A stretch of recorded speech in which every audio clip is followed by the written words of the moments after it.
A cantora Isa foi homenageada neste domingo no quadro Arquivo Confidencial no Domingão do Faustão. E aí, Paulinha, quais os momentos de maior destaque? Confusão, hein? Bom, sempre que tem esse arquivo confidencial, a pessoa quase infarta a hora que ela percebe, né? Tipo, sei lá, da Bino. Tava aqui pra cantar plena minhas músicas, meus hits, tudo bem, quando de repente vamos escarafunchar o passado dessa pessoa e talvez promover um momento emocionante nesse programa. A ideia do arquivo confidencial é sempre levar o convidado, pelo menos, às lágrimas e fazer o público conhecer um pouco mais da história daquele artista que, de alguma forma, ganhou a projeção. No caso da Isa, teve toda uma situação ali com o pai dela, então um pedido de desculpas público do pai e depois toda uma colocação da Isa nessa vivência que ela teve com o pai, sobre a separação do pai, sobre ressentimentos que, enfim, estavam ali escondidos, sobre o crescimento dela como pessoa, como alguém que agora está casada, está num relacionamento e consegue compreender melhor o que aconteceu ali no passado dos pais. E aí teve uma fala da Isa, na verdade foram 2 momentos, e a Globo até editou esses 2 momentos e multiplicou nas redes, que repercutiu muito, né? Eles perceberam essa repercussão e já mandaram ali os momentinhos da Isa falando sobre preconceito, representatividade, meritocracia. Então agora, com a palavra, Isa. Eu hoje considero assim que eu estou numa posição muito privilegiada, sabe? Porque assim, eu não tô mais andando, por exemplo, eu lembro que eu ia pro meu trabalho, né? E eu acho que aqui todas as mulheres passavam por isso. Quantas vezes a gente é cantada no caminho do trabalho, a gente muda... São vários tipos de preconceito. Basta ser mulher pra ser o primeiro. Eu vou chegar lá. E aí a gente tá nessa, sempre passando por coisas, sabe? E aí, por conta da minha profissão hoje, eu acho que essa questão do assédio, a questão do preconceito, a questão do racismo, fica velada, não some, né? Ela fica velada. As pessoas, elas têm aquele receio, sabe? De talvez se expressarem da forma como elas gostariam de se expressar. Mas eu sei, assim, que isso não acontecer comigo não significa que o racismo acabou. Eu estar numa capa de revista, estar na TV, isso não significa, né? Significa que estamos caminhando, mas significa que a gente ainda tem muita coisa para fazer. Eu, quando era criança, queria muito poder me ver na TV. E hoje eu já vejo muito mais de mim nos lugares, sabe? E eu acho que isso é importante, assim, isso é a história da representatividade. A gente precisa se ver nos lugares para saber que a gente pode estar onde a gente quiser estar. E isso está mudando, né? Na verdade, existe também uma questão que foi muito imposta a nós, né? Quando... Ser serviente, ser bonzinho. Quando a gente fala sobre meritocracia, eu fico muito chateada, na real. Porque...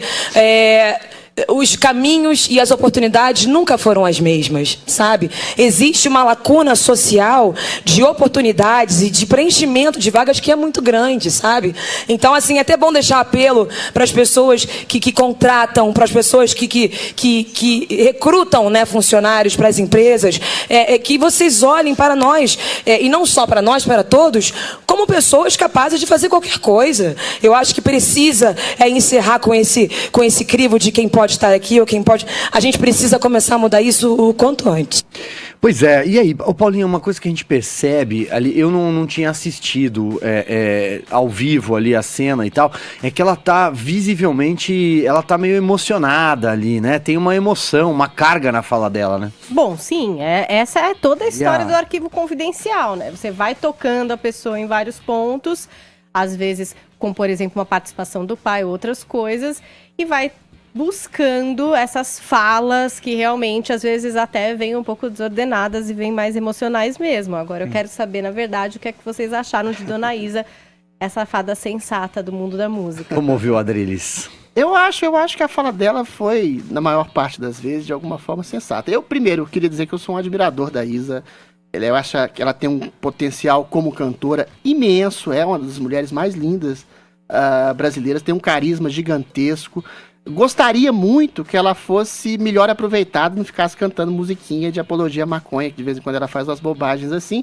Eu posso até fazer exatamente essa condescendência em relação a querer conquistar o mercado para depois fazer uma coisa boa, porque eu já vi coisas realmente maravilhosas dessa moça.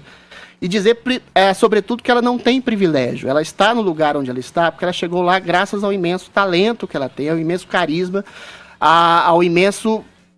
encanto que ela provoca nas pessoas. Ela e tantos outros artistas negros na música brasileira representam exatamente, de maneira muito forte, essa democracia racial que a gente tem, a despeito de atos isolados, de uma história de preconceito que tem sido cada vez mais esmagada por um princípio de liberdade e talento. Eu cito aqui grandes cantoras negras brasileiras, Elza Soares, Elisete Cardoso, Clementina de Jesus, Ivone Lara, Zezé Mota, Alcione, Sandra de Sá e tantas outras que fizeram da música popular brasileira um monumento à arte, à representatividade, à democracia racial que a gente vive, a despeito de racismo histórico, de casos isolados de racismo. Realmente, quando ela diz que a meritocracia é um valor utópico, é mesmo.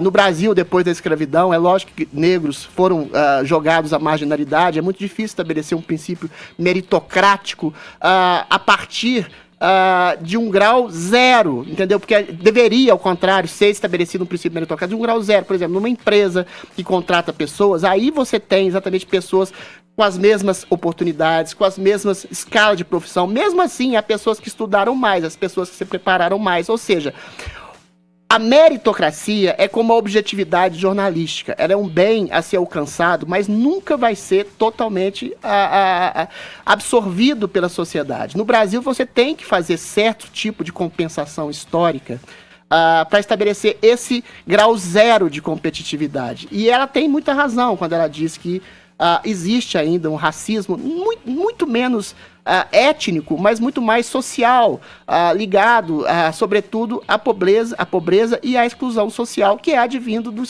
da escravatura que deixou milhões de negros na miséria. Mas eu acho que há muita representatividade ainda, eu acho que a Isa é exemplo perfeito e absoluto dessa representatividade, e mais ainda, ela é exemplo de um talento, ela não é exatamente exemplo de um privilégio que ela recebe, porque a gente sabe que nem todo mundo que vai trabalhar numa empresa se torna CEO e nem todo mundo que vai para o mercado da música alcança os píncaros da glória simplesmente por representatividade. A gente sabe que tem artistas medíocres, extremamente medíocres na cena brasileira, que alcançam sucesso exatamente pelo contrário que a Isa falou, pela sua representatividade, que fazem músicas pobres, que fazem letras pobres, vulgares, e alcançam na ressonância de um mercado que talvez não seja tão bem regulado assim por um princípio moral ou de beleza como o nosso querido Roger Scruton fazia, e alcançam o mercado por outras razões que não seja o talento.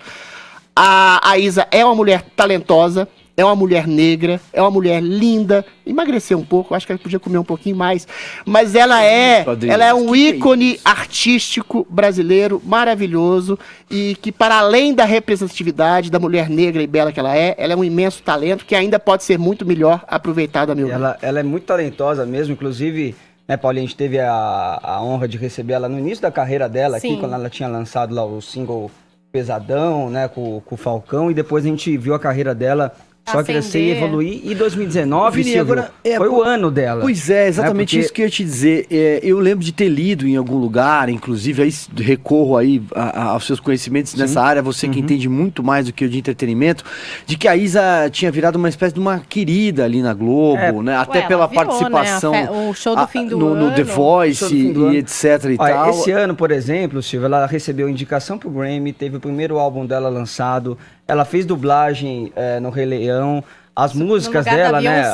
Por mais que o Adriles não goste muito, mas a música dela, a Brisa e a Dona de Mim, né? Estouraram aí em todas as rádios. E teve, né, a participação dela no The Voice, substituindo a Cláudia Leite. Ela se firmou desde o início ali, né? Ela entrou em química total com os demais jurados ali do programa. Eu tenho certeza que ela vai ficar por muitos anos ali no The Voice. E concordo com a Adriles, né? Apesar do ramo da música, você tem uma representatividade maior mesmo, mas eu acho que o ponto ali é quando ela fala mais pessoas iguais a mim nos lugares, né? Então acho que ela não tá falando só da música também. Ela fala das empresas. Deixa eu colocar uma questão aqui, de uma Maju que entra numa bancada de um jornal nacional, de uma Thaís Araújo que vira protagonista, sem ser num papel de empregada doméstica. Então acho que é isso, né? Perfeito. Esses são os exemplos bacanas que nós temos que torcer para que se multipliquem. Deixa eu dar mais uma largada aqui no debate. Então, Paulinha, me diga uma coisa. Você acha que existe meritocracia? Pergunta direta, assim. Vamos lá. A gente estava discutindo isso antes. É o ideal, seria maravilhoso, mas é super que é difícil de estabelecer. É quando todo mundo parte de um mesmo lugar. Exatamente. E aí o melhor vence. O melhor é mais qualificado, ou é admitido para um trabalho, ou é o que ganha a medalha, enfim, depende aí do segmento que você está falando. É difícil todo mundo partir do mesmo lugar, gente. Imagina aqui no Brasil, quem parte da mesma base aí, por exemplo, de estudo, de condição de vida.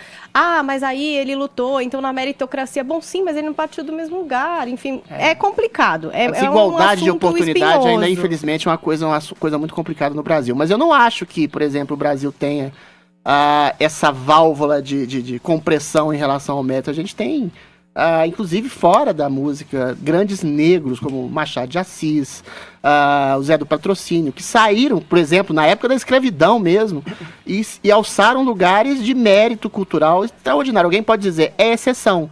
Mas é a exceção que reflete um princípio de uma regra, ou seja, você pode sair do zero e alavancando o seu talento, galgando os lugares sociais que o seu talento permite atravessar e chegar lá. Ou seja, o Brasil ainda permite isso a despeito de preconceitos velados e a despeito de desigualdades sociais. A gente não pode ir para o extremo oposto de criar uma cultura compensatória para tudo, porque aí você tira o lugar de gente que tem mérito também. Então a gente tem que achar esse ponto de equilíbrio, é muito difícil. Você tem que fazer algum tipo de política compensatória, sobretudo para os mais pobres, que é uma coisa muito mais fácil de resolver, do que estabelecer esse princípio de meritocracia absoluta também, que é falha.